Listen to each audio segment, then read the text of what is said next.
Durante la economía del Porfiriato, México fue creciendo en cuanto a economía, la cual fue sumamente notable. Así también hubo una considerable expansión de vías de comunicación y centros urbanos. Gracias a esto se pudo obtener una imagen sólida del país en el extranjero, que hasta entonces se logró obtener.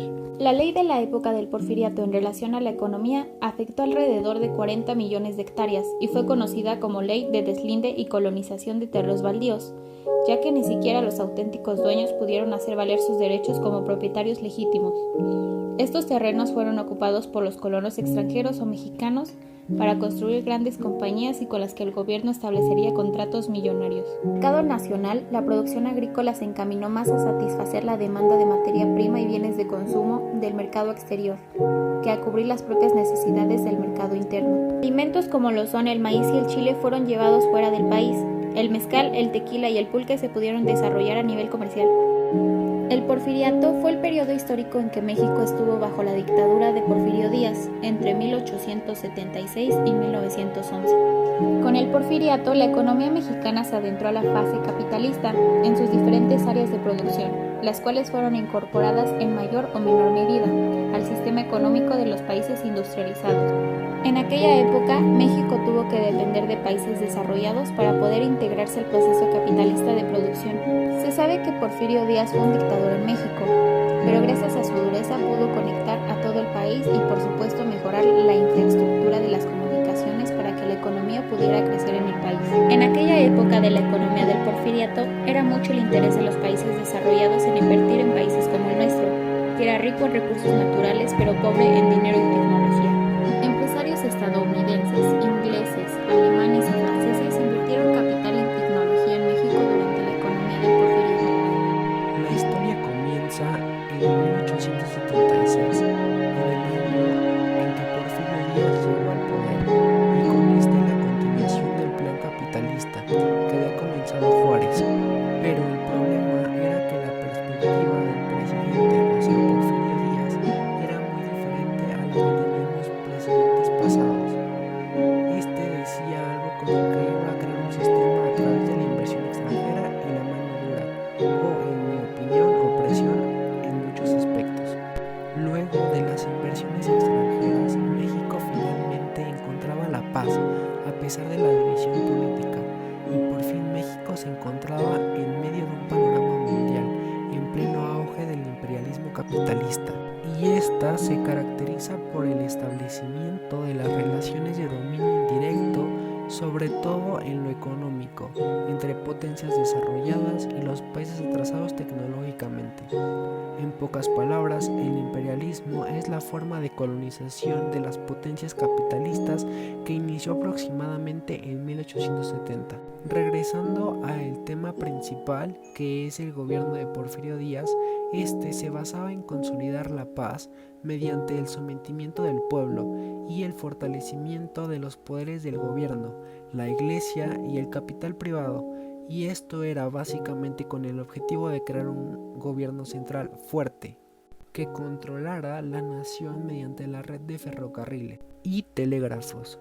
Y así se inició un México liberal capitalista de carácter oligárquico. Por cierto, la definición de oligárquico es una forma de gobierno en la que el poder político está en manos de unas pocas personas, generalmente de la misma clase social, y en el caso de México estaba gobernada por gente rica.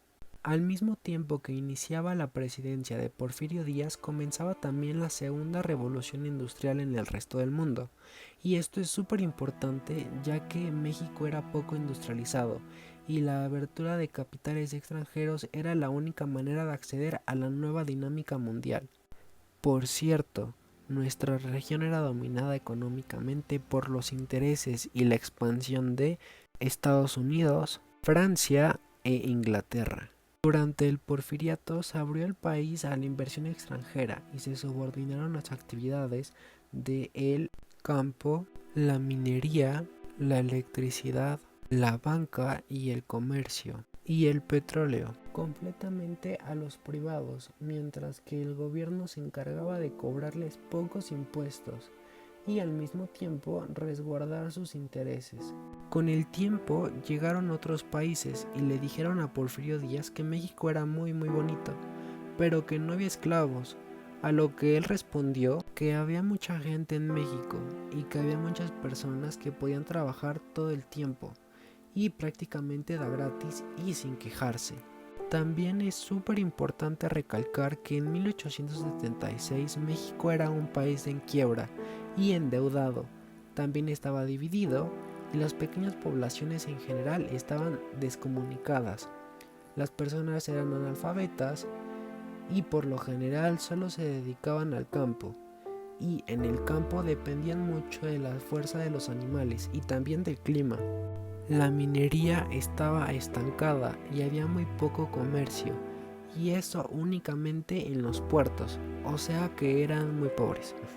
La economía del porfiriato se refiere al modelo de producción y económico establecido en el gobierno del mandatario Porfirio Díaz. La economía estuvo constituida por una expansión mercantil, un desarrollo comercial y los avances en actividades lucrativas.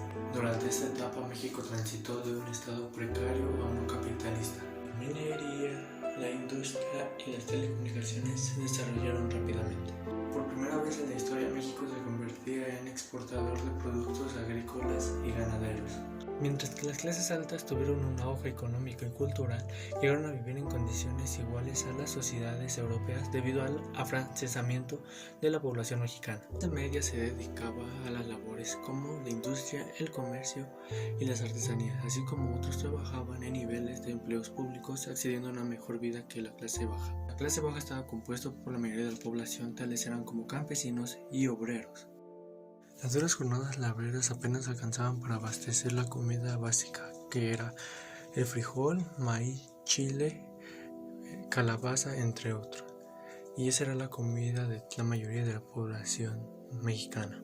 Unada a una buena administración financiera encabezada por el ministro José Limantreux, que entre cosas hizo reducir la deuda externa e interna y poner el valor del peso mayor al del dólar estadounidense. El pánico financiero dado en 1907 en Estados Unidos provocó una crisis en la economía mundial y afectó mucho a México entre los años 1908 y 1909, ya que México dependía mucho de los capitales extranjeros, sobre todo el de Estados Unidos. La economía del porfiriato se caracterizó por la implementación en el control de los gastos públicos. Este aspecto benefició a la creación de impuestos que no afectaba al mercado. De los cambios económicos en el país también hubo inversiones extranjeras. México tuvo varios acontecimientos importantes, los cuales serían consecuencia del porfiriato. En los años 1910 a 1934 no se pudo dar una estabilidad económica, a pesar de que México había entrado al sistema capitalista durante el porfiriato, donde se había dado la explotación del hombre por el hombre. Durante este periodo de 1910 a 1934, México atravesó una serie de acontecimientos económicos, sociales y políticos, lo que provocaría que el país no se pudiera consolidar como un país industrializado, que aun cuando entró al sistema capitalista no obtuviera un desarrollo económico. México tuvo que defenderse de los países desarrollados para integrarse al proceso capitalista de producción. Dicha dependencia se basó en la inversión de capital y tecnología que los empresarios extranjeros hicieron en México. Mas había otro interés que impulsaba a las potencias industrializadas a invertir en países como México, ricos en recursos naturales pero pobres en dinero y tecnología. Ese móvil era de carácter político y obedecía a la competencia imperialista. Se daba entre las potencias por el dominio del mundo. La inversión de capitales y tecnología en México resultaba en provecho de la economía. Si antes no se habían interesado en México era porque la economía de México era baja, la economía del país no garantizaba la seguridad que exigían para sus capitales y la vida de sus hombres. La condición de dependencia con la que la economía mexicana entró al sistema capitalista, todas las ramas de producción que se desarrollaban en el periodo porfirista estuvieron sujetas a las necesidades del mercado externo. Durante el porfiriato se produjo en México un notable crecimiento económico, una considerable expansión de las vías de comunicación y de los centros urbanos. y una imagen de solidez en el extranjero que el país no había logrado obtener hasta entonces. En términos macroeconómicos, México presentaba una situación excelente. Sin embargo, la situación social y económica del pueblo, de los obreros y los campesinos, más del 80% de la población vivían en la miseria. La riqueza generada por la inversión extranjera asociada en algunas ocasiones con el capital nacional era concentrada solo por unos cuantos. Por lo tanto, podemos asegurar que crecimiento económico no es sinónimo de desarrollo social.